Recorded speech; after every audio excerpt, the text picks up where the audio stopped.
요즘 머리가 많이 아픕니다. 예레미야 말씀 시작했기 때문입니다.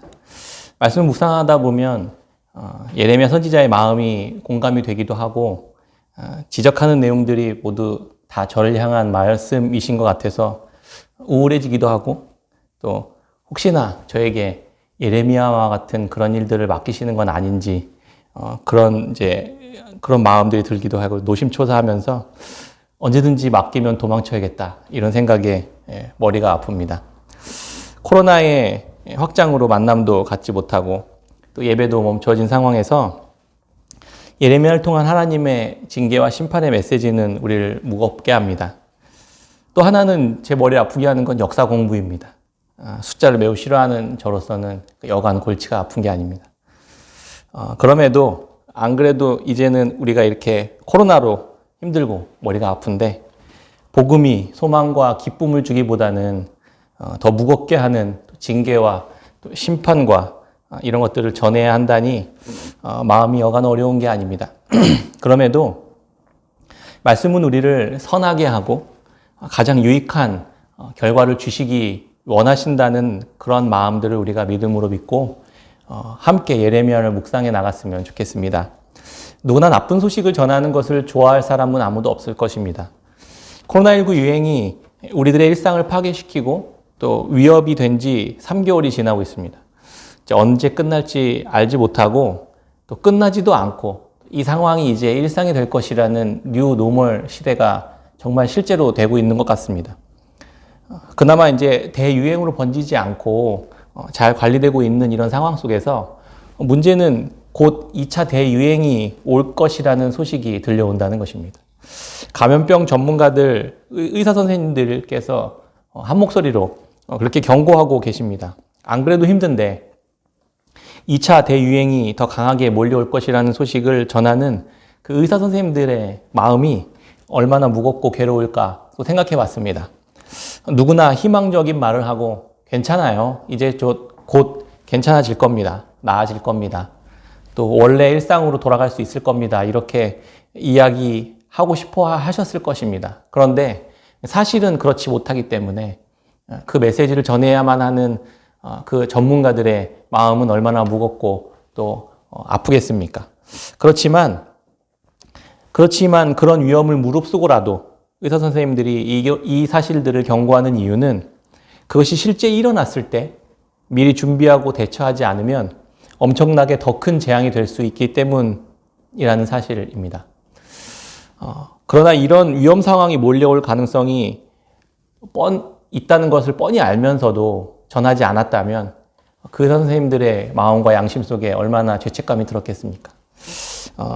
이것이 어떻게 보면 의사로서의 책임감, 그 부분에 대한 전문가로서의 소명감이지 않을까 생각해 봤습니다. 새롭게 시작된 예레미야서를 읽으면서 예레미야 입장이 이와 비슷한 상황이라는 생각이 들었습니다. 예레미야는 하나님의 말씀을 듣고 그의 삶의 방향이 완전히 뒤집어진 사람이었습니다. 그것은 우리는 소명이라고 합니다. 하나님께서 하나님의 뜻을 위해 그 사람을 부르셨다는 말입니다. 우리는 모두는 예레미야처럼 어떤 영역에서 또 어떤 부분에서 부름받은 자들입니다. 예레미야는 자신의 민족을 향해 심판과 멸망의 메시지를 전해야만 할 사명을 듣게 됩니다. 예레미야 1장 10절입니다. 보라, 내가 오늘 너를 여러 나라와 여러 왕국 위에 세워 내가 그것들을 뽑고 파괴하며 파멸하고 넘어뜨리며 건설하고 심게 하였느니라 하시니라. 1장 15절에 보면 내가 북방 왕국들의 모든 족속들을 부를 것인즉 그들이 와서 예루살렘 성문 어귀에 각기 자리를 정하고 그 사방 모든 성벽과 유다 모든 성읍들을 치리라. 여호와의 말이니라. 무리가 나를 버리고 다른 신들에게 분향하며 자기 손으로 만든 것들에 절하였은즉 내가 나의 심판을 그들에게 선고하여 그들의 모든 죄악을 징계하리라. 그런데 그 이야기가 매우 광범위합니다. 예레미야는 얼마나 황당했을까요? 북방에 있는 모든 민족들을 다 불러 모아서 공격해 들어올 것이다. 그런데 그 모든 왕들 앞에 서서 예레미야 너가 하나님 나의 말씀, 나의 심판을 이렇게 선언할 것이다. 이렇게 말하는 것입니다. 예레미야는 얼마나 당황스럽고 황당했을까요? 자기 민족뿐 아니라 다른 왕국들의 왕에게 멸망과 심판을 선언해야만 한다는 사실이 믿어지지 않았을 것입니다.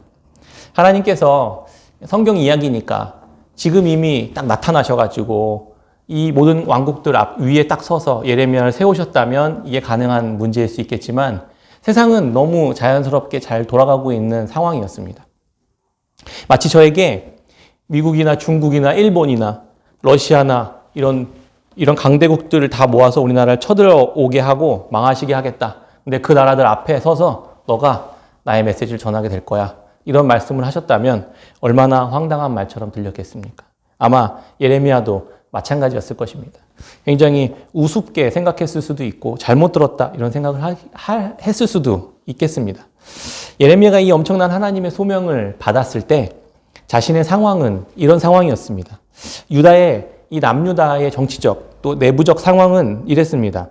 그가 태어난 때는 이스라엘의 왕정 기간 중에 가장 악독하고 가장 타락한 왕으로 악명이 높았던 므낫세 통치 기간 막바지에 예레미야는 태어났습니다. 북이스라엘은 이미 약 70년 전에 북이스라엘은 아시리아에 의해 멸망당한 상태였습니다.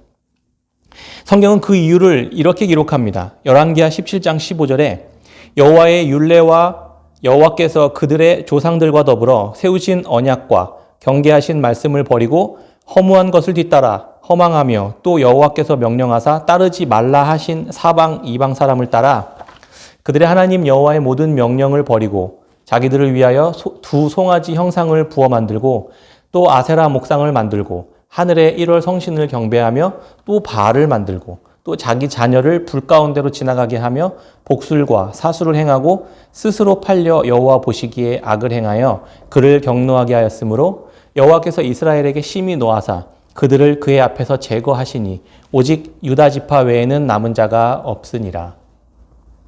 북이스라엘이 이 사실, 그러니까 패역하고 타락한 우상숭배로 인해 멸망했습니다. 이것을 잘 알고 있었던 남유다도 이것보다 더 심각한 죄악 가운데 빠져 있는 상황에 놓여져 있었던 것입니다. 이사야 선지자가 활동하던 우시야 왕 때부터 보자면 우시야, 요담, 아하스, 히스기야 이렇게 이게 이스라엘의 왕이 이어져 내려왔습니다. 그리고 히스기야의 아들 므낫세가 통치하고 있었던 이 마지막 막바지에 이 예레미야 선지자는 태어났던 것입니다. 그리고 나서 아몬, 요시야, 여호아스, 여호야김, 여호야긴, 그 다음에 시드기야 이렇게 유다의 왕족이 이렇게 이어져 갑니다.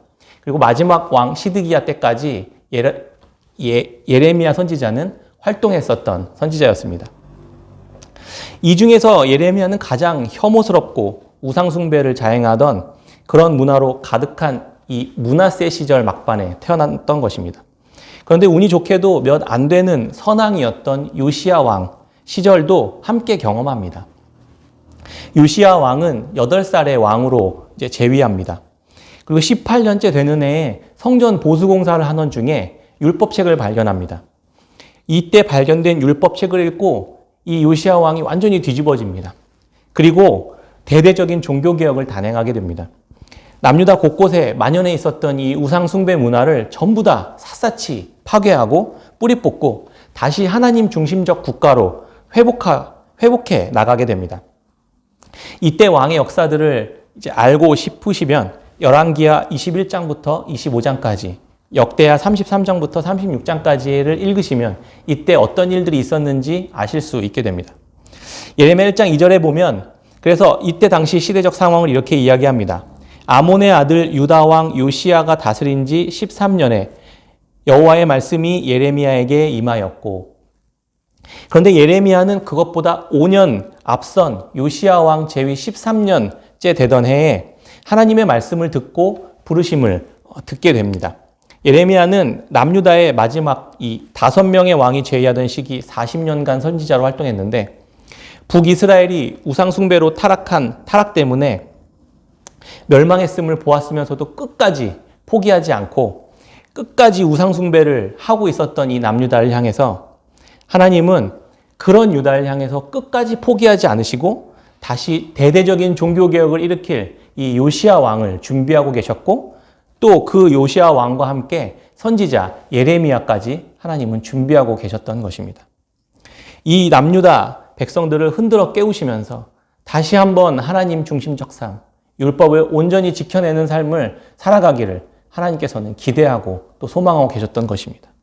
요시야 왕은 13년 동안 대대적인 종교개혁을 잘 진행해 오던 어느 날 어이없게 이 남쪽에 있었던 강대국이었던 이 이집트의 느고 왕이 고대 근동지역, 이 북쪽의 근동지역을 장악하고 있었던 아시리아가 이 신흥 세력 바벨론에 의해 점령당하고 점점 쇠약해져가고 있었을 때 이 아시리아가 이집트에 SOS를 보냅니다. 그래서 이 이집트도 바벨론이 너무 강하게 성장하니까 이걸 견제하기 위해서 아수르와 연합군을 형성해서 전쟁을 하기 위해 이 북진하고 있는 상황에 놓여져 있었습니다. 그때 괜히 이 대대적인 종교개혁을 잘 감당하고 있었던 이 요시야 왕이 이 바로 애굽의 이집트 왕이었던 이 바로 느고를 가로막습니다. 못 올라가게. 그리고 거기에서 무기또 전쟁을 벌이고 거기서 허무하게 39살의 젊은 나이에 전사하게 됩니다. 이때부터 남유다의 역사도 점점 몰락하기 시작합니다. 당시 요시야 왕이 다스리던 남유다는 주변의 강대국들의 틈바구니 속에 놓여 있었습니다. 당시 고대의 근동의 패권 국가는 북쪽으로는 북이스라엘을 멸망시켰던 아시리아였고 남쪽으로는 이집트가 패권을 가지고 있었습니다. 그런데 주전 626년경 나보폴라살이 이 신 바벨론 제국을 건설하고 급격하게 성장하고 있었습니다. 아시리아는 내부적인 부패로 점점 쇠약해져 가고 있었고 바벨론이 아시리아를 집어삼키려고 하자 이 애굽에 SOS를 보냅니다.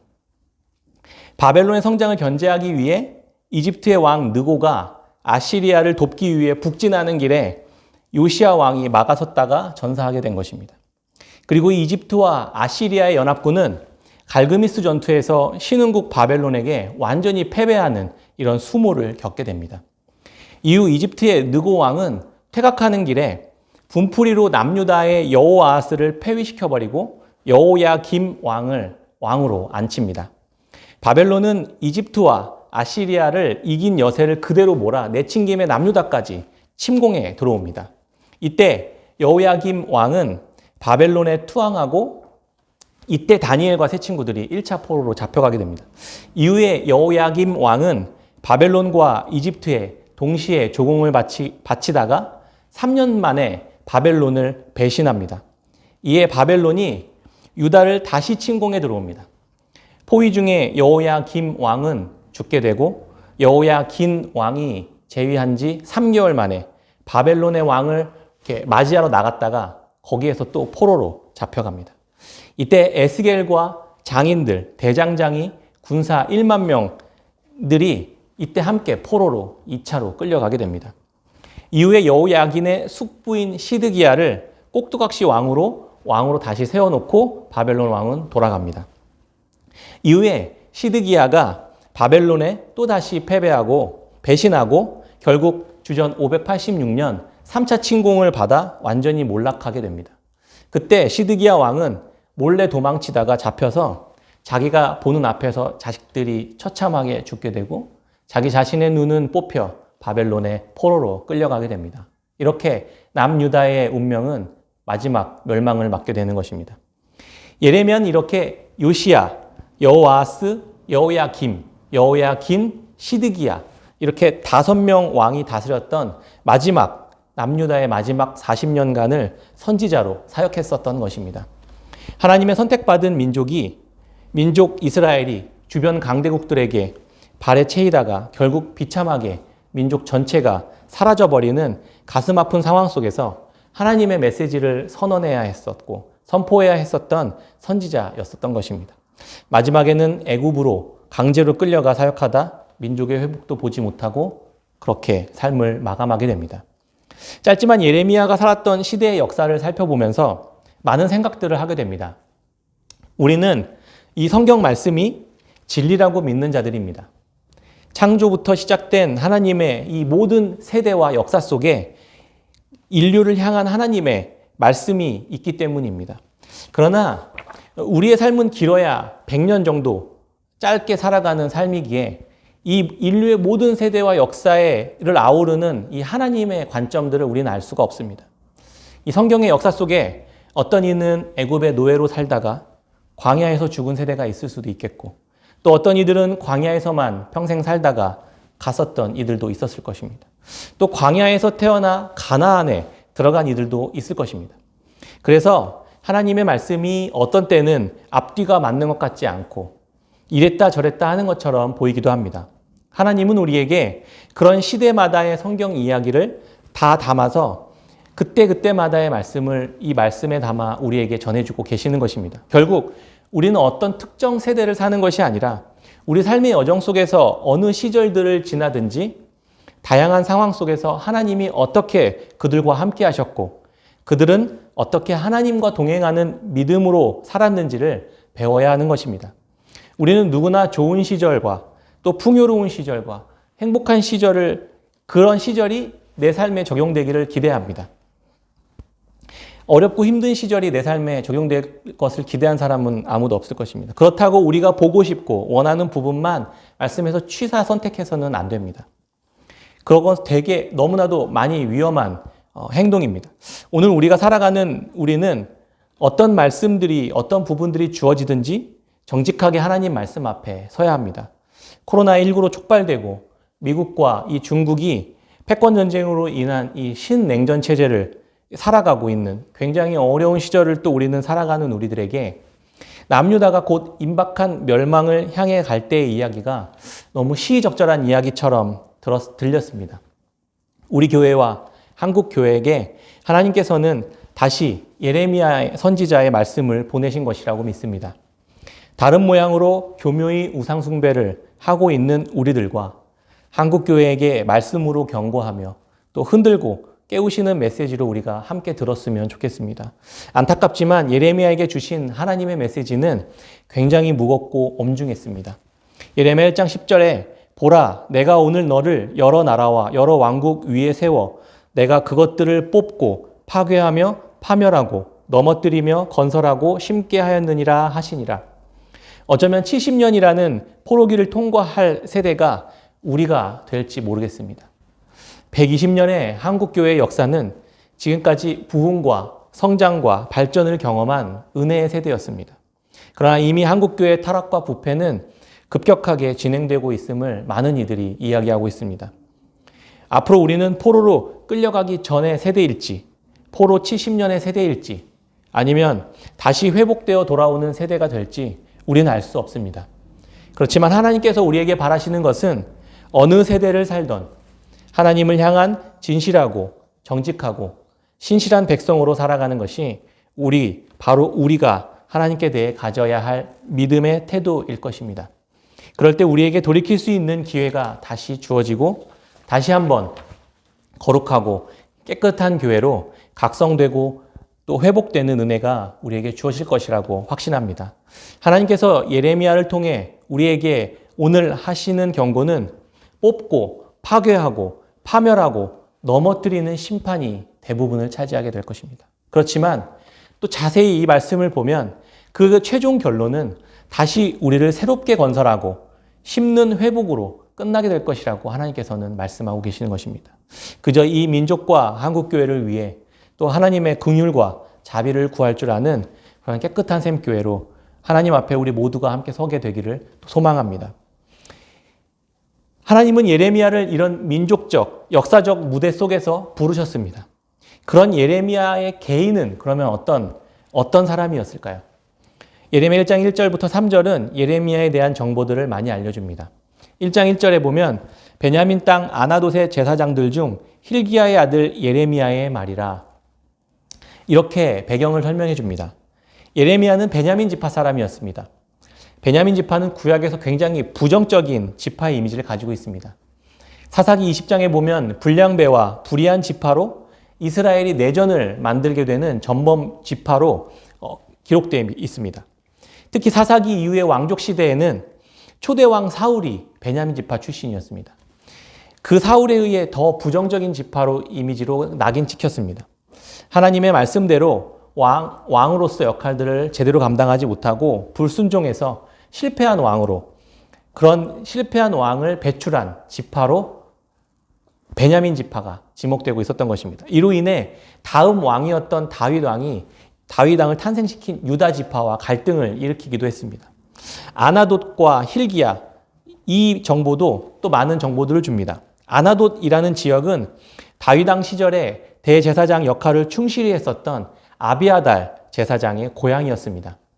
힐기야는 아비아달 제사장의 후손으로 알려져 있는 것입니다. 이 아비아달 제사장은 다윗 왕 말년에 압살롬이 반역을 일으키고 처단된 뒤에 이 아도니아라는 또 다른 아들이 또 스스로 왕이 되기 위해 반역을 일으킬 때, 그때 군사령관 요압과 함께 이 반역자의 무리에 반란 세력에 가담했었던 이 제사장이었습니다. 제사장 가문 중에서 이 사독 제사장과 아비아달 제사장이 이 다윗 왕권을 설립하는데 굉장히 중요한 이 두 제사장이었는데, 그 중에서 이 아비아달은 반란을 일으켜 솔로몬에 의해 축출되게 됩니다.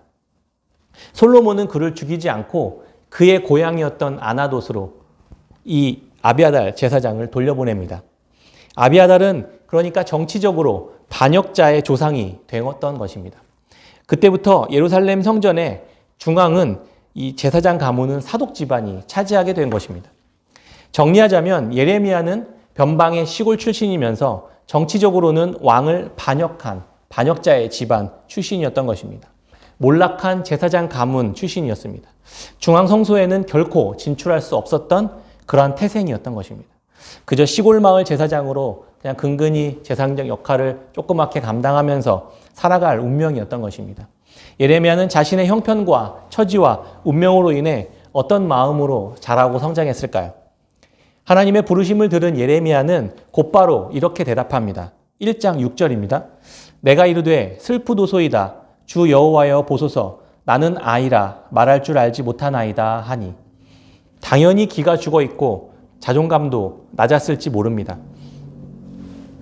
하나님을 만난 그의 대답에서 알 수 있습니다. 나름 제사장 가문이었지만 타고난 집안의 운명 앞에서 하나님의 소명은 감당하기 너무 벅찬 사역이었을 것입니다. 변방에 이름 없는 시골 출신의 반역자 집안 예레미야가 성전의 왕들과 대제사장들과 그러한 성소들을 장악하고 있었던 이 사독 집안 제사장들, 그리고 남유다 전체 이 민족들에게 하나님의 심판의 메시지를 전해야만 하는 그런 부담감, 그런 것을 충분히 우리가 이해할 수 있는 대목인 것입니다. 아무리 타락하고 부패하고 음란하고 우상숭배가 만연한 그러한 상황이었지만 말 그대로 예레미야의 사명은 계란으로 발이치기 같았을 것입니다. 아무리 해봐야 소용없는 짓이고 할 수도 없는 짓이고 해봐야 자기에게 유익되는 것이 아무것도 없었던 것입니다. 그런 그에게 하나님은 직접 찾아오셨던 것입니다. 예레미야 1장 4절 말씀에 보면 여호와의 말씀이 내게 임하니라. 이르시되 내가 너를 모태에 짓기 전에 너를 알았고 내가 배에서 나오기 전에 너를 성별하였고 너를 여러 나라의 선지자로 세웠노라 하시기로. 당시 중앙성소에 다윗의 가문을 보살피던 이 사독 제사장 출신의 이 제사장 사람들이 얼마나 많이 있었겠습니까? 그뿐 아니라 아나돗에도 제사장들이 아마 많이 있었을 것입니다. 그런데 왜 하필 예레미야를 선택하셨을까? 그런 조건을 갖춘 그들에게 하나님은 하나님의 일을 맡기신 것입니다. 하나님의 일하심은 참으로 의아하고 이해되지 않습니다. 그 시대에 실력 좋고 가문 좋고 능력 있는 이 성전의 대제사장이나 왕이나 선지자들이 아니라 이런 아무 소망 없는 일을 선택하신 것입니다. 우린 이제 눈치챌 수 있어야만 합니다. 하나님은 왜 이런 방식으로 일하셨는지요. 고린도전서 1장 26절에 형제들아 너희를 부르심을 보라. 육체를 따라 지혜로운 자가 많지 아니하며 능한 자가 많지 아니하며 문벌 좋은 자가 많지 아니하도다. 그러나 하나님께서 세상에 미련한 것들을 택하사 지혜 있는 자들을 부끄럽게 하려 하시고 세상에 약한 것들을 택하사 강한 것들을 부끄럽게 하려 하시며 하나님께서 세상에 천한 것들과 멸시받는 것들과 없는 것들을 택하사 있는 것들을 패하려 하시나니 이는 아무 육체도 하나님 앞에서 자랑하지 못하게 하려 하심이라. 하나님의 일하심의 방식이었던 것입니다. 우리가 두려워하고 주저하는 것은 우리가 놓여져 있는 형편과 나의 상황과 나의 어떠함 때문입니다. 그러나 하나님은 실력 있는 자를 찾으시는 것이 아닙니다. 집안과 가문과 돈과 이런 전통 있는 집안의 출신을 찾으시는 것도 아닙니다. 하나님에게 돈과 가문과 이런 것들이 없어서 이런 것들을 찾으시는 것이 아니라 그것들 모두가 원래는 하나님의 것입니다. 하나님께서 정말 원하시는 것은 하나님의 뜻대로 순종할 수 있는 자인가를 보신다는 것입니다. 하나님의 부르심을 받은 자들의 그래서 특징들을 한번 살펴보았습니다. 첫 번째는 이런 예레미야를 부르시는 하나님의 부르심과 과정을 통해 하나님의 소명을 받은 자의 특징은 하나님께서 이미 다 알고 계셨음을 아는 자라는 것입니다. 이게 무슨 말이냐면 하나님은 예레미야에게 찾아오셔서 너가 엄마 뱃속에 생기기 전부터 내가 너를 알고 있었다. 이렇게 말씀하십니다. 너가 엄마 배에서 태어나기 전부터 오늘을 위해 내가 성별하고 있었다. 구별해 놨다. 라고 말씀하고 계시는 것입니다. 예레미야를 알고 계신 것뿐만 아니라 예레미야의 조상이 다윗을 배신한 것도 알고 있었고 가문이 그런 배신자의 정치적으로 축출된 가문이라는 것도 알고 있었고 예레미야가 그런 열국들의 제국들의 주변 틈바구니 속에서 살아가고 있었던 그러한 것도 알고 있었고 나라가 멸망할 것도 알고 있었다는 사실입니다. 나라가 망하고 왕과 제사장과 선지자와 백성들 모두가 우상숭배로 만연한 그 상황도 다 알고 계셨다는 것입니다. 이런 상황 속에서 나는 그런 상황 속에서 나는 너가 태어날 것을 결정하고 있었던 거야 라고 말씀하시는 것처럼 들렸습니다. 하나님은 그 상황들 다 알고 계시고 그 속에서 예레미야 형편도 알고 계시고 그럼에도 불구하고 예레미야를 지목해서 선택하셨다는 것입니다. 이것이 소명받은 자의 정체성입니다. 하나님은 우리의 과거와 현재와 미래가 어떤 상황이 오든지 그 사실을 다 알고 계시는 분이십니다. 그래서 저와 여러분들을 그래서 선택하신 것입니다. 너무 든든하지 않습니까? 하나님은 예레미야를 신뢰하고 계셨습니다. 하나님께서 우리를 지금 이 상황에 그렇게 쓰시기 위해 이미 오래전부터 계획하고 거룩하게 구별해 놓으셨다는 사실입니다. 구회 말 투수로 아껴두었다가 등판시킨 것 같은 느낌입니다. 그렇기에 어떤 형편이나 상황도 문제될 것이 없는 것입니다. 상황과 상관없이 하나님께서 맡기신 일을 하면 되는 것입니다. 그러면 그만입니다. 준비하고 하나님께서 그것을 선택하신 선택이기 때문입니다. 두 번째는 직접 하나님께서 능력을 주신다는 것입니다. 예레미야 1장 7절 8절에 보면 여호와께서 내게 이르시되 너는 아이라 말하지 말고 내가 너를 누구에게 보내든지 너는 가며 내가 내게 무엇을 명령하든지 너는 말할지니라. 너는 그들 때문에 두려워하지 말라. 내가 너와 함께하여 너를 구원하리라. 나 여호와의 말이니라. 예레미야가 할 일은 하나님께서 보내는 자에게 가고 하나님께서 말씀하시는 것을 말씀하기만 하면 되는 것이었습니다. 예레미야의 무기는 그래서 하나님의 말씀이었고 그 말씀이 곧 하나님이신 것입니다. 하나님과 함께하는 것이 그래서 구원입니다. 말씀과 함께하는 것이 그래서 구원입니다. 우리의 싸우는 무기가 그래서 말씀인 것이고 우리의 구원도 그래서 말씀이 되는 것입니다. 예레미야는 자신의 능력으로 하나님의 부르심을 감당하도록 부름받지 않았습니다. 오직 하나님의 말씀으로 이 사명을 감당하게 될 것입니다. 자신도 소망이 없고 남유다의 왕도 제사장도 선지자도 백성도 다 소망 없습니다. 오직 하나님의 말씀을 담고 있는 예레미야만 소망이자 빛이 되게 되는 것입니다. 세 번째로 하나님께서 친히 일하신다는 것입니다. 마지막으로 하나님은 위축되어 있는 예레미야에게 환상을 보여주십니다. 예레미야 1장 11절 말씀에 보면 여호와의 말씀이 또 내게 임하니라. 이르시되 예레미야야 내가 무엇을 보느냐 하시매 내가 대답하되 내가 살구나무 가지를 보나이다. 여호와께서 내게 이르시되 내가 잘 보았도다. 이는 내가 내 말을 지켜 그대로 이루려 함이라 하시니라. 예레미야는 환상으로 살구나무 가지를 보게 됩니다. 하나님은 무엇을 보느냐 예레미야에게 묻습니다. 히브리어로 살구나무는 샤케트입니다. 그런데 곧바로 그렇게 말했더니 하나님께서 잘 보았다 말씀하시면서 그래 내가 내 말을 그대로 지켜 이룰 것이다 라고 말씀하십니다. 히브리어로 그대로 이루어 지킨다 라는 단어를 샤카트라고 말합니다. 그러니까 하나님은 히브리어의 어떤 이 말을 가지고 워드 플레이를 하고 계셨던 것입니다. 히브리어는 자음만 있고 모음이 없어서 발음이 좀 차이가 있긴 하지만 너가 무엇을 보느냐라고 물으실 때 예레미야는 샤케트라고 말했고 동시에 그래 하나님께서 그 말씀대로 너가 말한 대로 그대로 이루어지는 것을 지켜보게 될 것이야 샤카드라고 말했던 것입니다. 예레미야의 대답까지 하나님께서 이끌어내셨던 것입니다. 그리고 이 환상을 통해 하나님은 분명히 약속하십니다. 내가 한 말을 반드시 지키는 걸 너가 보게 될 것이다. 샤카드라고 말씀하셨던 것입니다. 하나님은 그렇게 철저한 자신의 계획과 섭리 속에 일하고 계셨던 것입니다. 내 상황이 결코 따라주지 않아도 내 형편과 능력이 안 되어도 절대 실망할 필요가 없는 것입니다. 하나님이 이미 다 알고 계획하셨습니다.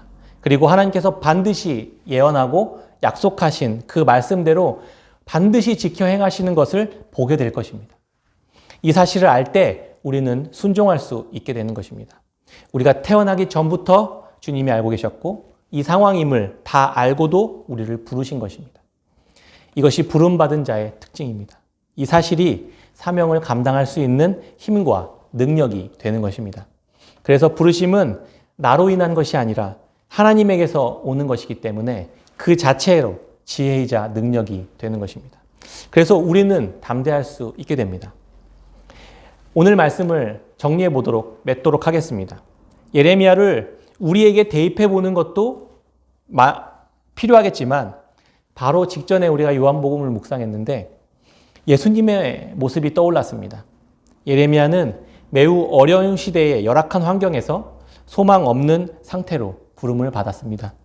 세상도 소망 없고 남유다도 백성들도 대제사장도 종교 지도자들도 다 소망이 없는 상태였습니다. 어두움 그 자체로 놓여져 있는 모습이었습니다. 그러나 하나님은 예레미야를 선택하셔서 그의 입에 하나님의 말씀을 주시고 왕과 제사장들과 선지자들과 우상숭배로 얼룩진 남유다 백성들에게 그리고 또 열방에게 하나님의 말씀을 전하게 하셨던 것입니다. 멸망 직전에 마지막 남유다를 향해 예레미야를 통해 빛이 비추어지게 되고 소망이 생기게 된 것처럼 이제는 예수님을 보내셔서 모든 시대마다 빛을 비추게 하셨음을 생각하게 되었습니다. 이 사실을 믿는 우리는 예수님께서 이렇게 이루어내신 이 십자가의 구원의 빛을 받은 우리들이 이제 동일한 부르심으로 오늘 지금 이 시대에 부름을 받았다는 사실들을 생각해 보았으면 좋겠습니다. 부르심을 입은 자는 나라가 망해도 하늘이 무너져도 내게 아무런 소망이 없어도 박해를 받고 예배를 드리지 못하고 심지어 생명을 잃어도 절망하거나 주저앉지 않을 수 있게 된 것입니다. 모든 것을 아시고 다 작정하시고 또 반드시 신실하게 이루어내시는 그 하나님이 친히 말씀으로 함께 계시기에 예수 그리스도의 빛과 생명을 전하는 그러한 우리의 소명을 감당하게 되는 것입니다. 오늘 예레미야의 부르심을 통해 예수 그리스도를 떠올리며 두려움을 이기고 온 나라와 열방을 영원히 다스리시고 통치하시는 이 하나님의 말씀을 담대히 전하고 살아갔던 것처럼 하나님의 부르심의 능력을 경험하는 저와 여러분들, 우리 깨끗한 샘교회 성도님들이 다 되시기를 주의 이름으로 축원합니다. 아멘.